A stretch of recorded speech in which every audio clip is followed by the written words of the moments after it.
This is it, right? The rock stool? Aye, lad. The Council of Valkyries. The Valkyries are of Valhalla, are they not? Glad to see you're paying attention, brother. You are correct. Valhalla, the great hall of the Einherjar, is their home within Asgard. But while there, they are subject to the scrutiny of the All-Father himself. And relations between the Valkyries and Odin were tense during my tenure as his advisor. Why? Well, that's an even longer story, lad. For now, why don't we look around for some clues?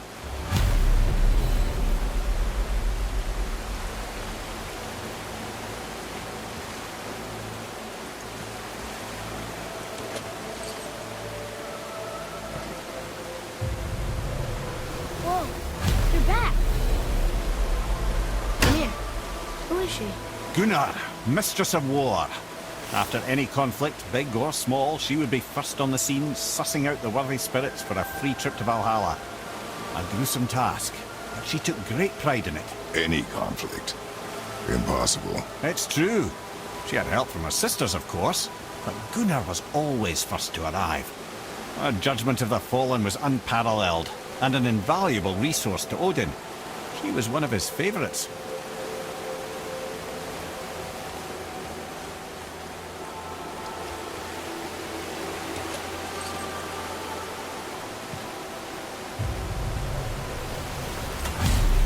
Ah, Gondul. Beautiful Gondul. And? Huh? That's it? Beautiful Gondul? No story or anything? Oh, sorry, lad. The sight of Gondul always took my breath away. Gondul had a silver tongue, a sharp wit, and struck a figure so stunning it literally drove men insane.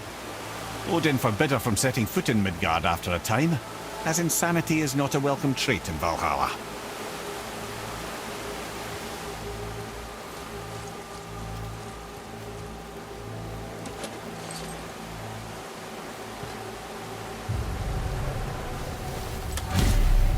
This is none other than Geirdriful, the Master of Arms in Valhalla, responsible for arming and training Odin's Einherjar. His what? His army come Ragnarok. The entire reason Valhalla exists, you see. The Einherjar wait in the Great Hall endlessly, feasting, drinking, and fornicating themselves silly. Once Ragnarok begins, Odin calls them into service to fight on his behalf. Geirdriful had her hands full training that lot.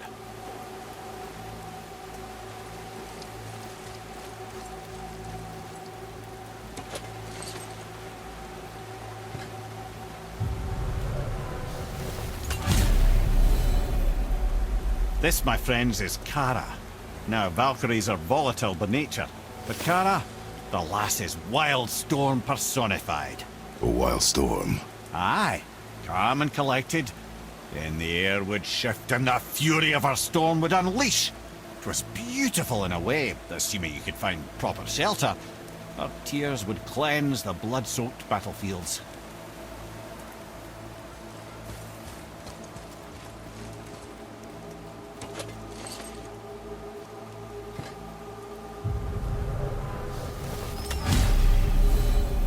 Ah, and here we have Eir, the healer.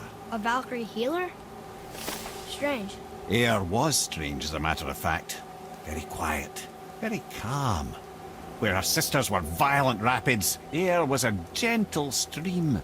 She healed the wounds of both mortals and gods, and even a certain all-knowing sage who once drank too much and fell off a mountain. Not my proudest moment.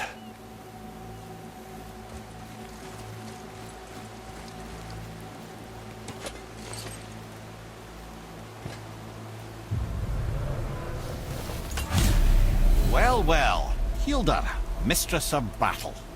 She and Odin got on quite well, actually. Her and the other Valkyries, not so much. She would spend most of her time here in Midgard observing discord between the living, and sewing some up herself from time to time. She lived for conflict. Some say she was conflict personified. I wonder what will become of her now that she's free.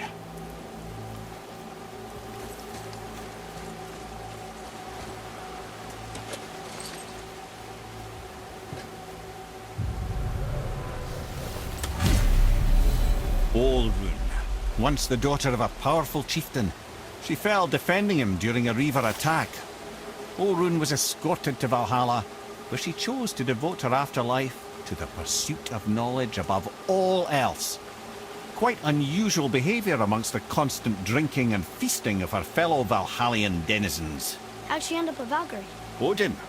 He saw a kindred spirit in Orun's single-minded pursuit of knowledge. He appointed her as the Valkyries' resident historian.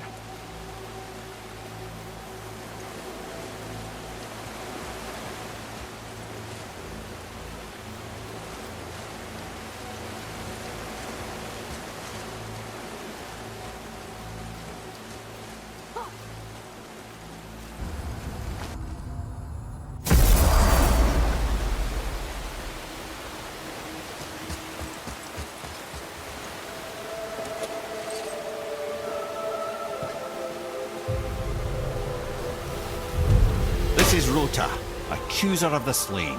I thought all the Valkyrie did that. Not exactly, lad. Although that is what they're most famous for, and by far their greatest responsibility. You've seen what happens to the dead without the judgment of the Valkyries. Hellwalkers. That's right. Rota, Gunnar, Skuld. Without them to clean up the aftermath of battle, hell overflows with souls meant for Valhalla. A sorry state of affairs.